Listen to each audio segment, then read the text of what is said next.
Hey guys, gelin bugün siz bilen tikinçilere değişme olan käbir sözlere edelim. Birincisi fabric. Fabric. Fabric mata material, şolara fabric deyilýär, fabrika del. Okay? So mata materiala ingliz diline fabric deyilýär. Okay? İkincisi needle. Needle. Needle inge demek bolýar.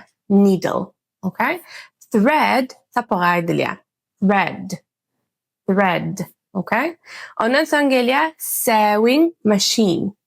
Sewing machine.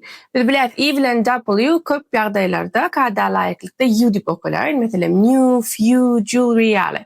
Ýöne bu sözde sew tikmek bolýar. Sewing machine tikim maşina edilýär. Measuring tape. Measuring tape. Ölçenilýän lenta. Doğru dip nädip aýdylýar türkmen diline bilemok. Ölçenilýän lenta bilýän komentarlarda ýazıp geçipler. Yine bir esas sözümün scissors. Scissors. Ülferi scissors demek gayçı. Yani İngiliz dilinde scissors sözü mudama köplükde gelýär.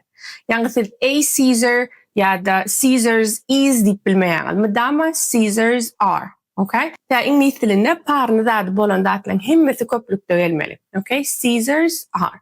Eliňizde bir bizim dilimiz boýunça bir gayçy duran bolsa, siz İngiliz dilinde şonu köplük ýaly diýip aýtýaňyz. Scissors ya iki tane ketilýän ýeri bar. Okay?